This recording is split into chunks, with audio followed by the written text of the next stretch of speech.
My name is Anthony Palacin. At the moment, I have two parallel paths of what I do. I'm training to become a psychedelic facilitator legally in Europe via the Netherlands, where psilocybin truffles are legal. And also, I work as a digital nomad in tech, and I have done some coaching also. I remember in my teenage years, I was really into trance music, high BPM, really melodic, kind of trancey music. And that kind of led me to the clubbing scene, electronic dance music scene in my college days, the rave scene, the festival scene. And that led me to experimenting a bit with things like MDMA and eventually LSD. And since then, I felt like I'd found things that put me in a great state compared to everything else that I had experienced in life. And I was like, this is interesting. I was actually using LSD as a way to use alcohol a lot less, because I would find myself drinking to get drunk and drinking in order to get confidence to speak to people or to flirt or to dance, and things that I was really having a shaky inner world from, that I needed alcohol to compensate.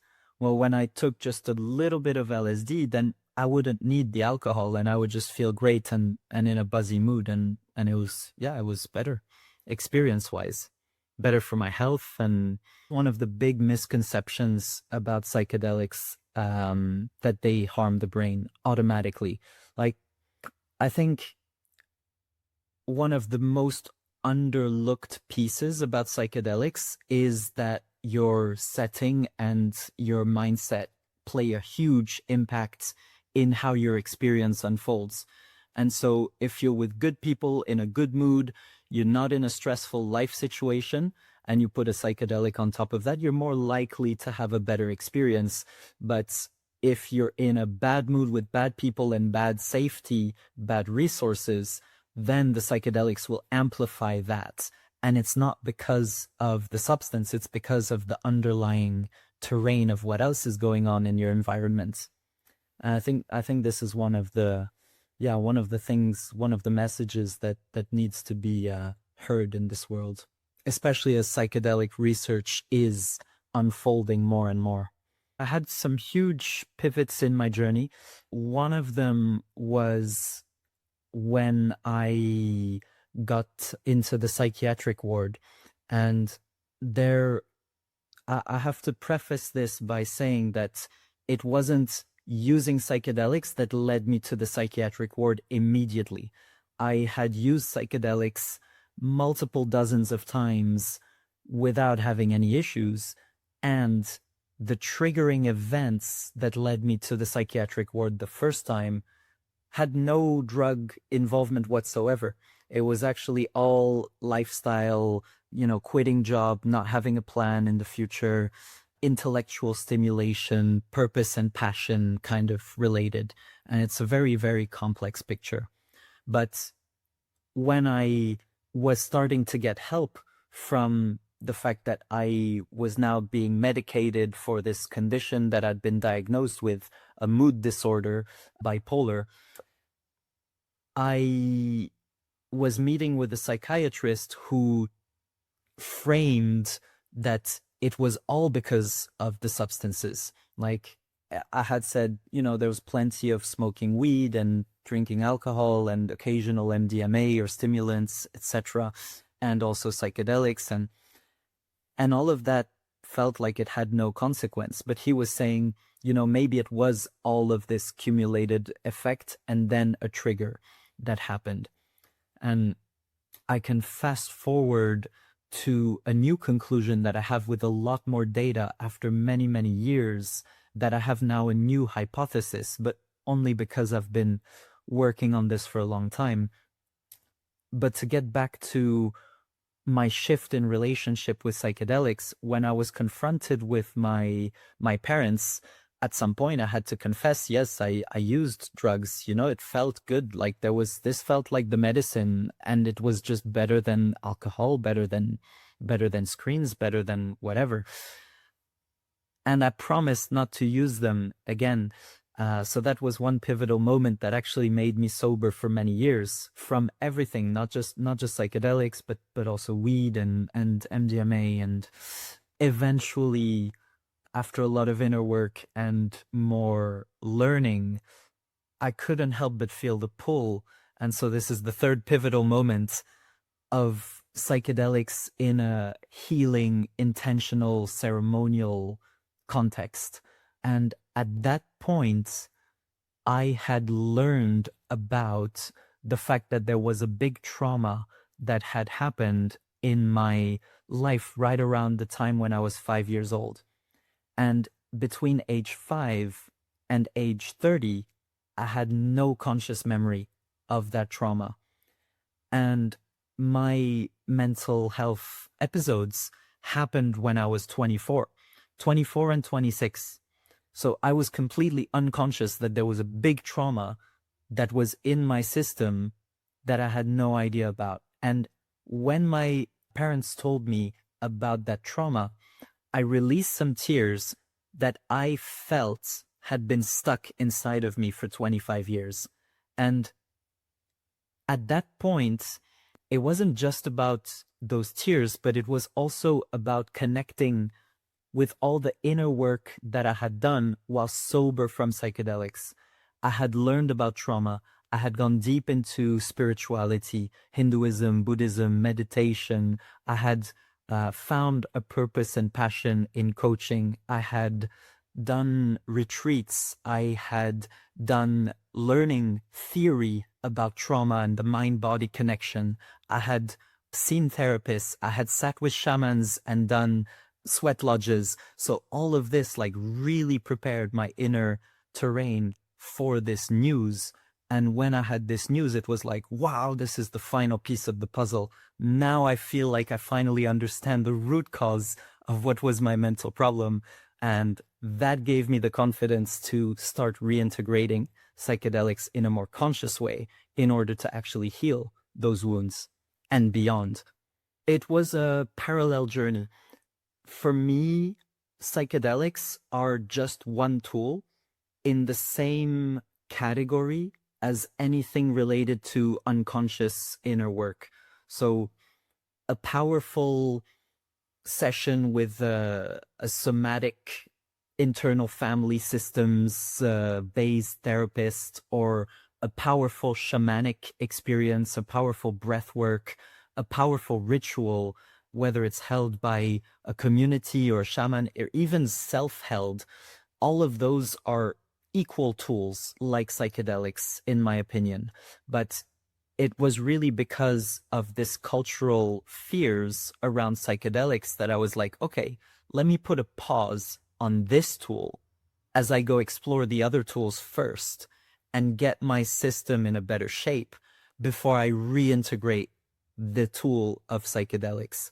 And at the time of reintegrating psychedelics, I went in very baby steps. I went from microdose to small dose to medium dose to high dose, because every step of the way I was re-experimenting with a new nervous system. So it's a totally different science experiment than the one pre not knowing about the trauma.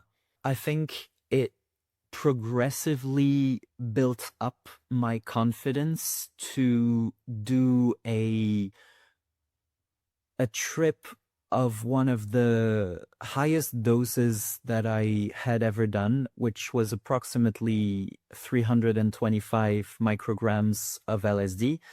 And that was with blindfold and trip sitter and in a safe setting and everything super controlled, music playlist, water nearby, whatever was needed. Very ceremonial. And that was the experience that I used in order to heal that trauma that I was talking about from when I was 5 years old. And the most surprising thing to me that I would never have been able to predict is that in that experience, I actually had the experience of ego death. And so I had the felt experience of I am at the same time everything and nothing. And I finally understood what the enlightened Buddhists and spiritual teachers are talking about when they speak about the illusion of the world, or the fact that the mind or the soul is infinite and that it's all encompassing, because I had had a taste of that. And having had a taste of connecting with that, I was able to kind of transcend my worries about the impact and the stories that I was telling myself related to the traumas. And it immediately healed those wounds. It was like, I've been there, I've examined it, and I flipped a switch in my head from not my fault, from this was my fault to this is not my fault, from this is a problem to this is a part of life, and just surrender into acceptance of, everything happens for very good reasons, including my psychiatric symptoms, which I would say to this day have been my greatest teacher. It is definitely part of a larger inner work continuation of integration. I had the notes from that psychedelic experience, and I have actually reviewed them a few times in order to kind of refresh on the insights. I have discussed them with some close friends, and yeah, the integration for me was based on the experiences that I've had. What are the actions that are gonna follow from that? And there really was a felt sense of letting go, of trying to control things or worrying about how being perceived in certain ways, trying to engineer our life outcomes, and rather just trusting in the unknown and trusting in the body.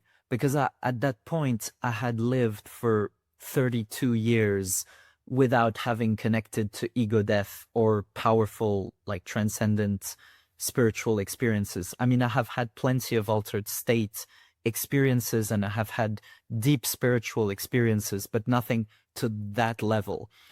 And so it just made me realize that there's so much more that we don't know than what we do know. And that just led to the surrender of, okay, whatever my body does, this is clearly what my mind and body and psyche and spirit and soul believe is the best thing for my life path. And even though my brain doesn't understand why, for example, I might be reaching for another pack of biscuits after having consumed an entire pack. This is emotional eating issues. The mind is like frustrated because it feels like it should be able to control it and should be able to willpower your way out of it. But that psychedelic experience taught me that no, actually, there's a lot more here that you don't understand. And so it makes you think about what are the environment's variables, what are the relationship factors that are contributing to these gaps in your soul that you're filling with food or whatever else it may be. And so I've just been on a health journey my whole life, from being a fat kid to losing weight, to try to getting better relationships, to stop drinking alcohol, to stop smoking weed. And it's just a continuation of that, where more and more insights come in. And as these insights come in, they get integrated with lifestyle factors at the same time. The second mental health episode was actually before quitting psychedelics. So I had the first mental health episode, then I had a little bit of back to my normal where I was not on medication and I was still going to parties, taking drugs, and I was still being fine. And so I thought that maybe the first episode was just a one-off. Maybe it was the fact that I had quit my job. Maybe it was other stimulation factors that accounted for it. And now that I was stable again, I should be fine. But I still didn't know about the trauma at that point. And so that's when the psychiatric circled back to bring me its final teaching. And it was after the second episode that then I was like, okay, was not a one-off. After number two, it starts to be a pattern. Now I quit the substances and I go deep inside me to figure out what is this about. My first inner work healing tool was spirituality. I explored Hinduism and Buddhism and meditation. And even though I was not great at it, I just felt like, okay, this is a proven thing that helps. And there's not much else to do because it was COVID at that point when I was just starting to recover from the second episode. And so I was learning about these things that were spiritual, and yet they explained a lot of the stuff that I had felt or seen in my psychoses or spiritual awakening or mental health condition states that I was in. And so it was almost legitimizing that I'm not crazy. There is also a spiritual path that leads to the same kind of thinking or same kind of understanding of the universe. And now I feel more justified in having had these thoughts. And that's part of where just learning about spirituality has been a big pillar of my healing. To be honest, I didn't even know about healing at that point. When I was exploring spirituality, it was because I knew that I had connected to some things that are not visible. So whether that is the altered states of consciousness, whether that's psychedelic visuals, but I knew that there was something more to the world that I couldn't explain and that science couldn't explain as far as I knew. And so I turned to the spiritual solution to kind of understand it better. And almost maybe I was even chasing a way to get back into those states naturally. And I think that's pretty common of an experience that a lot of people say, oh, you're taking psychedelics. Why don't you just meditate for a couple of decades instead? Yeah, sure. Okay. But, if you've tried psychedelics before, then you only have one certain order. But yeah, I didn't know about healing, and I didn't know about all the links between mind, body, actions, mental health, addictions. All of this came following when I had restabilized back into a life situation that allowed me to examine myself more deeply. I had always suspected or wondered whether my mood disorder was a correct diagnosis or not. And so this led me to a lot of research. I eventually learned that there was a lot of overlap between chronic PTSD or complex PTSD, bipolar, ADHD, autism, stress, lifestyle variables, and all of this is such a muddy picture. It's impossible to tease out every single variable. But I eventually I found out about ADHD and I was like, oh, this is interesting. I really relate to this and I don't relate to bipolar so much. And so my journey was about making a scientific investigation. Am I truly bipolar? Yes or no? If I am, do I truly need bipolar medication all my life? Yes or no? And if, regardless of the answer to bipolar, the other question was, am I also, or instead, ADHD? And could ADHD medication help me better? Yes or no? And so all of these theories and questions, I worked with my psychiatrist, and I eventually did the ADHD diagnosis test. And the funny story here is I got 50-50 on the diagnosis of ADHD or not. But this was after years of meditating and having found a strong sense of purpose and also having trained in the flow state neuroscience. And so I was already able to get myself into a flow state naturally through mindset and productivity and peak performance. And so that was almost like ADHD medication already, like from within, but before I even knew that ADHD existed. So now my current story is that I identify as ADHD with having complex trauma. That was the terrain of vulnerability that led me to having the bipolar symptoms when life exploded in certain situations. And so now, having reframed this as a spiritual awakening, as a teacher, as a guide for my inner healing and self-discovery journey, I was pursuing the path of reintegrating psychedelics in a conscious way. Having done that more than a dozen times since then, I've also quit my bipolar medication safely. I've been 1 year and 1 month completely off of medication with no problems, no mania, no depression.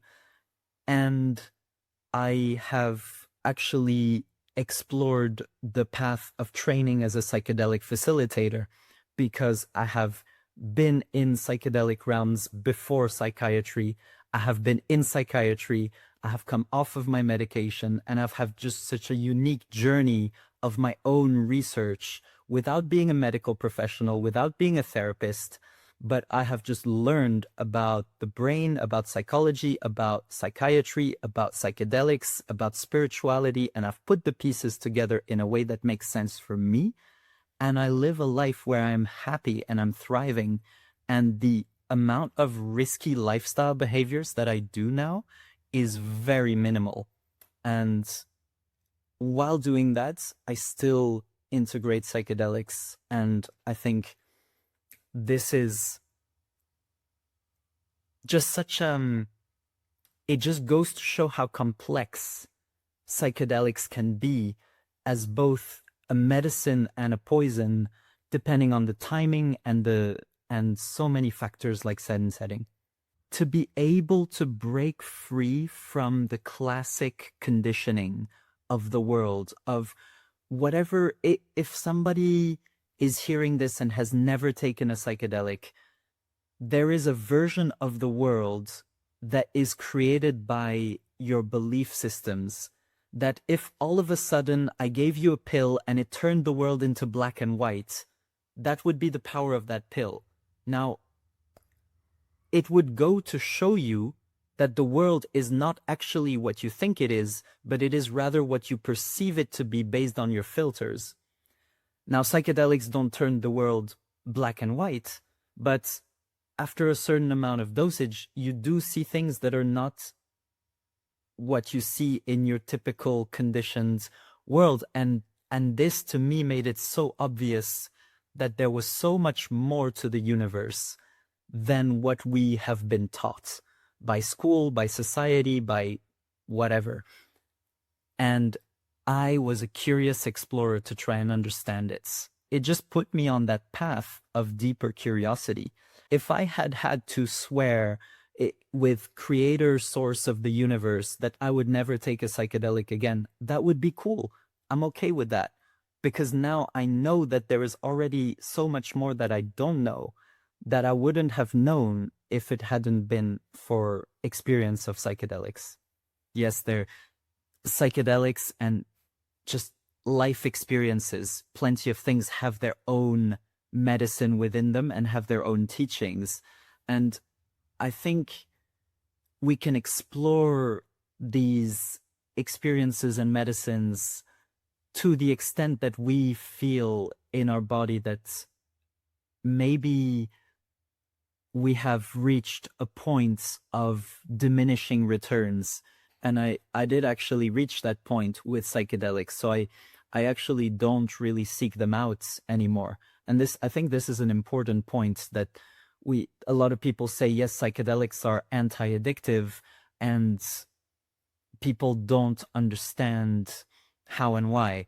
And I was always battling with the idea that if I'm going to take psychedelics every 2-3 weeks or whatever, how am I not addicted? Or if I'm using them instead of using, I don't know, alcohol or chocolate, then how is that not another addiction? But I've come to a point in my journey with psychedelics that I don't feel the need, like I don't feel the drive to them anymore, that I would seek them out. And I realized that there are actually other paths of inner work that I can explore that will get me to a higher place in terms of the return, the impact that it would have on my emotions, my psyche, my self-awareness, my spiritual development, my consciousness expansion. That psychedelics have taken a step back, and I'm actually exploring those other things. Like one of those things is experiencing a darkness retreat. Being in the dark for 3 to 5 days is something that I feel would be the next step in my expansion journey, not another psychedelic. Because, as you said, the psychedelics have reached their points of, I've taught you enough, now go on into the world. But yeah, at this point, I have plans to train as a psychedelic facilitator.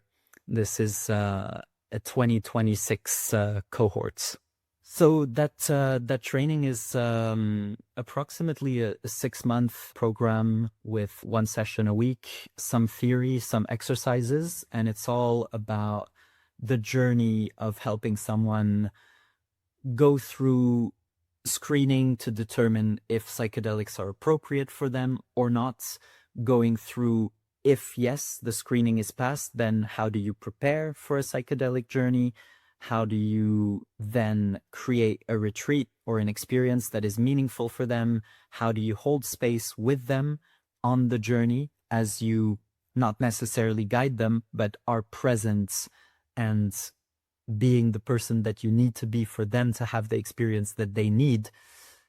A fine line of not being too much guiding, but not being just watching either. And then post-experience, it's how do you help them integrate the meaning, the insights, and applying this experience in their life so that the things that they are working on can actually have improvements, and so that they can actually reach their goals faster, more easily, with more ease and flow, depending on their intentions. I'm doing this mostly for my own journey. It's like the end of an arc that was opened with psychedelics and then contained my psychiatric conditions, and then my inner healing. And then the closing of this arc will actually be my facilitator retreat experience with an approved psychiatrist in the space who has actually allowed me to be there and to take psychedelics legally. It's just a beautiful art piece of my life in the mental health journey. I would offer private, 1-to-1 or very small group, maximum 2 or 3 people, to go for a retreat in the Netherlands and do this on a very sparse basis, and see how the landscape unfolds as well. I'm also in the space to contribute to the research, to help people who are already doing the research and doing the work, advocate for psychedelic projects, changing psychedelic drug laws so that more people can have the benefits of these medicines, or at least so that we can research them to a better extent, because I do believe that they are a vastly net positive substance, whether one is struggling with mental symptoms or whether one is doing fine and just wants, so to speak, the betterment of well people. whether that is consciousness expansion, spiritual things, just greater insights and greater self-understanding. I think those are all legitimate use cases for psychedelics. And yeah, there's a lot to be changed in a future that I see to be more psychedelic friendly. So I have a website. You can find me at my last name, which is Palacin. So www.palacin, PALACIN.co.uk. It's a UK website. Yeah, that's a good place to connect.